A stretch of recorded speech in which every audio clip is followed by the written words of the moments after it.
Hello everyone. तो आज मैं एक्सप्लेन करने वाली हूँ मूवी हेल हॉल को, जो कि 2022 में आई थी। ये एक प्रॉपर हॉरर मूवी है और ये मूवी काफी इंटरेस्टिंग है, इसलिए इस वीडियो को एंड तक देखना मत भूलिएगा। तो कहानी की शुरुआत होती है 1957 में, जहाँ एक पुराने चर्च में एक फादर एक बच्चे को मारने ही वाले थे, लेकिन तभी पुलिस वाले आकर उन्हें शूट कर देते हैं, जिससे वो बच्चा बच जाता है। पर उस बच्चे के बॉडी में एक निशान था और फादर के हिसाब से ये बच्चा शैतानी था। अब हम 30 साल बाद के सीन को देखते हैं, जहाँ पर फादर मैरिक एक पुराने चर्च में जाते हैं, जहाँ पर पजेस्ट लोगों को ठीक किया जाता था और ऐसा लोगों का मानना था। यहाँ पर मैरिक का वेलकम हेड प्रीस्ट आंजे करते हैं और मैरिक को प्रीस्ट डेविड से भी मिलवाते हैं, जो मैरिक का बैग चेक करते हैं और फिर उन्हें अपने कमरे में भेज देते हैं, जहाँ पर हम देखते हैं कि मैरिक एक फादर या फिर प्रीस्ट नहीं है, बल्कि एक पुलिस वाला है जो कि 7 मिसिंग लड़कियों को ढूंढने आए हैं और वो यहाँ पे सिर्फ प्रीस्ट होने का दावा कर रहा है। अब मैरिक जब अपना ड्रेस चेंज करता है तब मैरिक के बॉडी में सेम निशान देखते हैं, जो कि मूवी के स्टार्टिंग वाले बच्चे के सीने में होता है। अब अगले सीन में सभी लंच करते हैं, जहाँ मैरिक को एक अलग तरीके का मीट खिलाया जाता है, जो उसे बिल्कुल भी अच्छा नहीं लगता है। अब जब मैरिक इस चर्च में घूम रहा था तभी वो एक कमरे के पास से गुजरता है, जहाँ उसकी नजर एक औरत पर पड़ती है, जिसकी हालत काफी बुरी थी और उस चर्च के हिसाब से वो लड़की एक डीमन से पजेस्ट है। अब उसी रात लड़की का एग्जॉर्सिज्म होता है और मैरिक के लिए काफी नया था, क्योंकि हम सभी जानते हैं कि मैरिक कोई प्रीस्ट नहीं बल्कि एक पुलिस वाला है और उसने आज से पहले ऐसा कभी भी कुछ भी नहीं देखा था। अब जब उस लड़की को बांधकर एग्जॉर्सिज्म शुरू करते हैं, जहाँ पर एक प्रीस्ट इसकी वीडियो भी बना रहे होते हैं। एग्जॉर्सिज्म शुरू होते ही लड़की अजीब तरीके से तड़पने लग जाती है और वो बेड अपने आप ही हिलने लग जाता है और यहाँ पर फादर के हाथ में रखा क्रॉस में भी आग लग जाता है, जिसे देखकर सब डर जाते हैं और मैरिक काफी हैरान हो जाता है। तभी हम जीसस की पेंटिंग को देखते हैं, जिनकी आंखों से एक अजीब से कीड़े निकल रहे थे। अब सभी वापस से डिनर करते हैं, जहाँ पर फिर से मैरिक को मीट कुछ ठीक नहीं लगता है, जिसके बाद उसे उल्टी भी हो जाती है। तभी अचानक से मैरिक के मुंह में दर्द होने लग जाता है, जहाँ पर उसका एक दांत टूट जाता है और जब मैरिक अपने दांत को देखता है तो उसके अंदर से एक मक्खी निकलती है, जिसे देखकर काफी अजीब सा फील होता है। अब उसी रात जब सब सो जाता है तो मैरिक आंजे के रूम में जाता है, जहाँ पर एक खुफिया दरवाजा था जिसमें सारी एग्जॉर्सिज्म की वीडियोस थी। जब मैरिक उन वीडियोस को ध्यान से देखता है तब उसे पता चलता है कि ये एग्जॉर्सिज्म फेक है,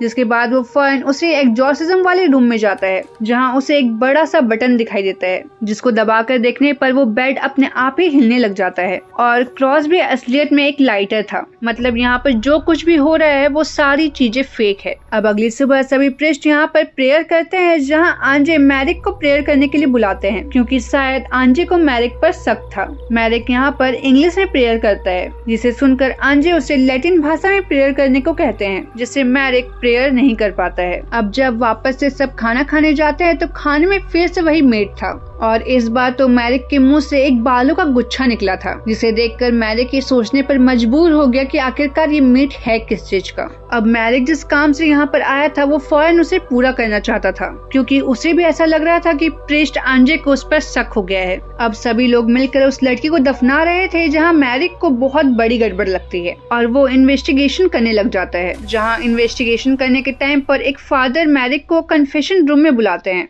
जहाँ कन्फेशन रूम में फादर मैरिक को बताते हैं कि यहाँ पर आना तो आसान है, पर यहाँ से वापस जाना नामुमकिन, क्योंकि कोई भी अपनी मर्जी से यहाँ से नहीं जा सकता है। मैंने भी यहाँ से जाने की कोशिश की थी, पर मैं भी नाकामयाब रहा। यहाँ पर फेक एग्जॉर्सिज्म किया जाता है और ये वीडियोस दिखाकर गवर्नमेंट से फंड भी ली जाती है और उन सब की नजर सिर्फ तुम पर है। जहाँ फ्लो में मैरिक उस फादर को ये बता देता है कि वो प्रीस्ट नहीं है, बल्कि वो एक पुलिस ऑफिसर है, जो यहाँ पर 7 लड़कियों की मिसिंग केस को इन्वेस्टिगेट करने के लिए आया है। अब मैरिक अपने रूम में जाता है, जहाँ उसे एक होल मिलता है, जिसके अंदर से एक आई बॉल निकलता है, जो कि काफी हॉरिएबल था, जिसे देखकर उसे बहुत तेज उल्टी हो जाती है और उसकी उल्टियों में बहुत सारी जिंदा मक्खियां होती है, जो कि काफी हैरान कर देने वाला था। उसी रात वो कब्रिस्तान में जाता है और वो लड़की के कब्र को खोलता है। जब वो उस कब्र को देखता है तो वो कब्र खाली होती है, उसमें कोई भी बॉडी नहीं होती है और उसी वक्त अचानक से मैरिक पर कोई हमला कर देता है, जिससे मैरिक बेहोश हो जाता है और जब उसे होश आता है तो वो खुद को बेड पर बंधा हुआ पाता है और आंजे और उसका असिस्टेंट डेविड बोलता है कि उन्हें पता है कि वो प्रेस्ट नहीं है और उसे ये केस उन्होंने ही दिलवाई है ताकि मैरिक यहाँ इस चर्च में आ सके, और उनकी नजर बहुत पहले से ही उस पर थी।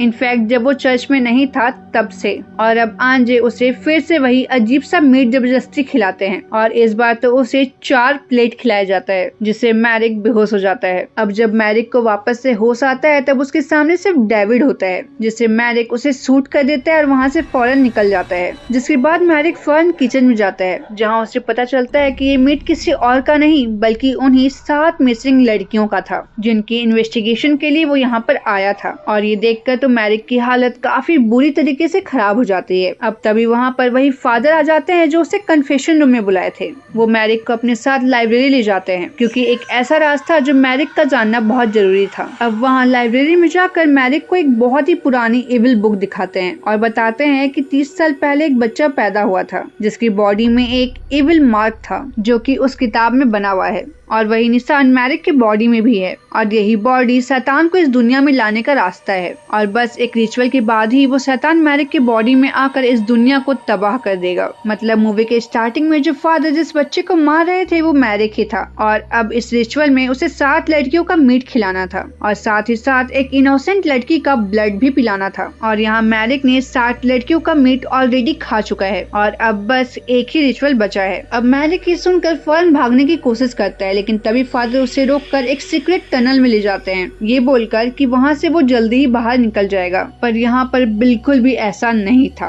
टनल के अंदर जाते ही जहाँ पर बाकी सारे फादर मिलकर मैरिक पर हमला कर देते हैं, जहाँ हमें पता चलता है कि वो फादर भी सबके साथ मिला हुआ था। उसके बाद यहाँ पर मैरिक को बांध दिया जाता है और आंजे एक इनोसेंट लड़की का गला काट कर उसका ब्लड सबको और मैरिक को भी पिला देता है। और यही इस रिचुअल का दूसरा स्टेप था जिसके जरिए डेविल मैरिक के अंदर आएगा। और यहाँ पर हम एक कुआं को भी देखते हैं और उनके अकॉर्डिंग वो कुआं नरक से कनेक्टेड है जिसे वो हेल हॉल बोल रहे थे, जो कि इस मूवी का नाम भी है। और उनका मानना था कि डेविल वहीं से आएगा। पर बहुत समय बीत गया पर ऐसा कुछ भी नहीं हुआ, जिससे गुस्से में फादर मैरिक को स्टैब कर उसी कुएं में फेंक देते हैं। और अब आंजे काफी ज्यादा परेशान हो जाता है क्योंकि उसकी सारी मेहनत बर्बाद हो गई, जिसके कारण उस रात वो काफी ज्यादा ड्रिंक करता है। जिसके बाद वहाँ पर वही मैरिक को फंसाने वाला फादर आता है जो कि आंजे को नशे की हालत में देखकर उसे मार डालता है। और हम तभी देखते हैं कि उस रूम का क्रॉस अपने आप ही उल्टा हो जाता है। और जैसे ही सबको आंजे की मौत की न्यूज मिलती है, सब मिलकर वो उस फादर को न्यू हेड बना देते हैं और सभी प्रेयर करने लग जाते हैं। जहाँ हम देखते हैं कि कुएं के अंदर मैरिक जिंदा होता है और उसके आसपास ढेर सारी हड्डियां होती है, लेकिन तभी उसे ऐसा लगता है कि कोई चीज उसे कंज्यूम कर रही है और वो पूरी तरीके से डेविल के वश में हो जाता है,